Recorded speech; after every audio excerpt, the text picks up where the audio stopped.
제가 보기엔 몇 가지가 있다고 생각하는데 네. 첫 번째는 지금 수사가 시작되는데 그 수사관 국회 경찰청장도 그렇고 그다음에 특전사령관, 수방사령관, 심지어는 방첩사령관, 네. 저희 고등학교 후배라는 방첩사령관까지 모두 다 대통령에게 불리한 증언을 하고 있잖아요.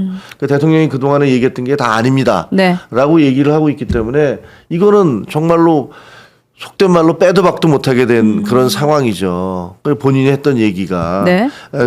이런 것들이 있고 또 하나는 헌법재판소가 6명이니까 네.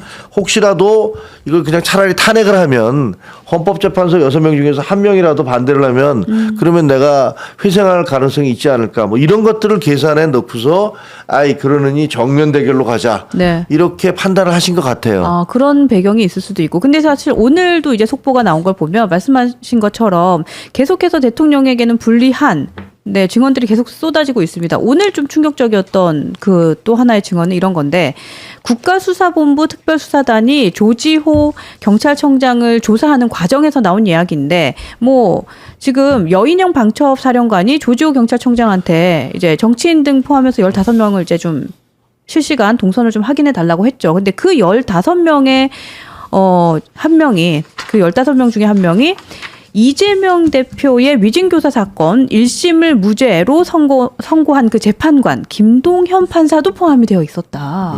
와, 이거는 어떻게 봐야 될까? 참 그러니까 네. 저거 보면요. 네. 정말 이재명 대표에게 자꾸만 면죄부를 주는 행동을 하신 거예요, 지금. 물론 그 비상계엄 자체가 네. 저희 보수를 거의 괴멸시키는 행동을 하신 거잖아요. 그렇죠. 왜냐하면 비상계엄이 없었으면 분명히 내년에 이거 위증교사는 무죄로 나왔지만 선거법은 유죄로 징역 1년에 집행유예 2년이 나왔기 때문에 네. 내년 대법원장이 빨리 선거를 법대로 1년 내로 진행시켜라라고 했기 때문에 아마 6개월 이내에 2심과 3심은 끝날 가능성이 있었단 말이에요. 그렇죠. 그러면 내년에 4, 5월 달 늦어도 4, 5월 달에 2심이 나오면 거기서도 유죄가 나오면 민주당은 거의 폭망하는 거고 이재명 대표도 옴짝달싹 못하는 그런 상황이었잖아요. 근데 그것을 갑자기 대통령이 비상계엄을 해버림으로 해서 모두 쓰나미로 지금 쓸려 내려가면서 그러니까요. 그 재판에 대해서도 이제 더 이상 얘기할 수가 물론 우리는 계속 얘기할 겁니다. 해야죠. 계속 비판할 거지만 네. 그러나 국민의 관심이 이재명이 아니라 윤석열 대통령의 비상계엄으로 다 가버린 거예요. 그리고 우리 당 내부의 탄핵 찬성, 탄핵 반대 네. 이걸로 그냥 모든 것이 쓸려 내려가 버린 것이니까 가장 이재명 대표에게 좋은 일을 해준 게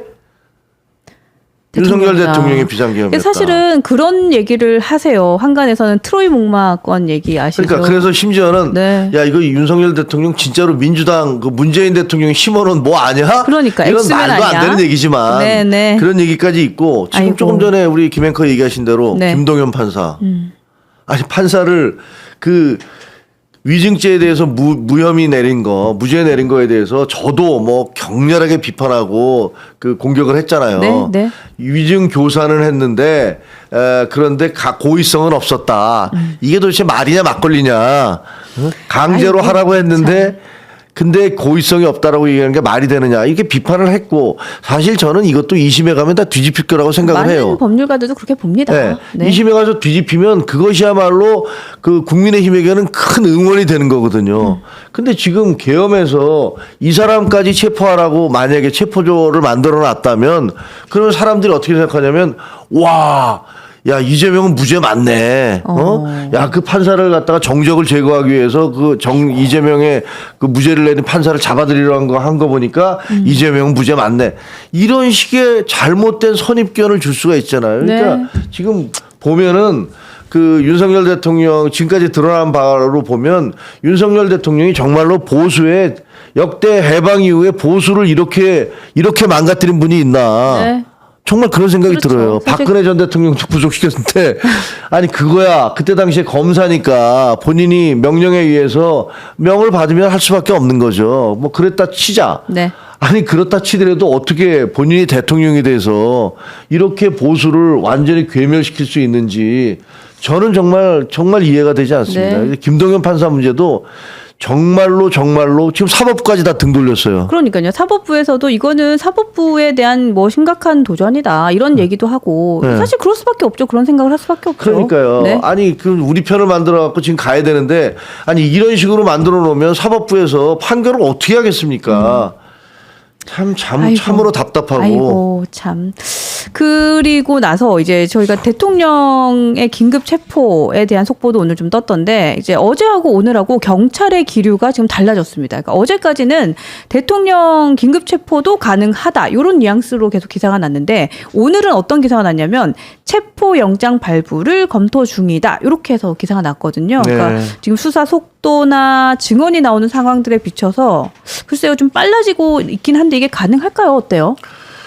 그 어저께 아마 긴급 체포 그런 얘기가 나왔던 것은 네. 그 윤석열 대통령이 그 이전에 죄송합니다라는 입장에서 내가 잘못한 게 없다라는 입장으로 선회하는 거 그걸 보면서 많은 사람들이 이 대통령이 또 무슨 일을 할지도 모르겠다. 네, 네. 불안감이 그리고 올랐죠. 본인이 이제 국무회의를 주재하지는 않았지만 국무위원들이 다 아마 참석하지 않을 것 같기도 한데 네. 거기서 올라왔던 그런 것들 다 결재를 했다. 서류 결재를 했다. 그리고 국방장관에 대해서 또 국방장관을 임명하려고 한다. 네네. 원래 이제 지금 현재 김용현 국방장관이 구속돼 있잖아요. 그게 됐죠. 그리고 후임으로 자신의 측근인 최병혁인가 그래서 주 사우디아라비아 대사를 네, 임명을 네. 했는데 그분은 이제 사임 못하겠다라는 아마 그분이 국방장관 되면 이거 뭐 김용현이 자기의 아바타 갖다 놨다 라면서 어마어마한 비난이 쏟아졌을 거예요. 그러니까 그거는 안 하고 네. 그러면 이제 우리 당의 이제 한기호 의원을 국방장관으로 임명하겠다라고 이제 오퍼를 한 모양이에요. 근데 한기호 의원은 나는 못하겠다 네. 이렇게 얘기를 해서 지금 국방장관이 비어 있는 상황인데 아이고. 그런 걸 보면 대통령이 네. 국방장관까지 임명하려고 한다. 그러니까 인사권을 행사하고 있다라는 게 지금 이제 평가는 있더라고요. 그러니까 소극적인 네. 과거에는 뭐 그 결재를 이렇게 그 네. 국무회의에서 올라왔던 결재를 하는 수준에서 네. 이제는 내가 국방장관을 지명하겠다라고 얘기하니까 이게 비상계엄을 그 선포했던 대통령이기 때문에 본인이 국방장관을 지명해. 아, 그렇죠. 그러니까 그거에 대해서 이제 약간 공포감이 있어서 그러다 보니까 빨리 긴급 체포해야 되는 거 아니냐 뭐 이런 얘기까지 나온 것 같아요. 근데 저는 뭐 네. 그건 너무 불행한 사태고 정식 영장을 발부받아서 가는 게 맞다라고 생각을 합니다. 왜냐하면 지금 현재 대통령이 어떤 명령을 내리든 간에 네. 군에서 부당한 명령이라면 그 명령을 받지는 않을 것 같다. 네. 이런 생각이 들기 때문이죠.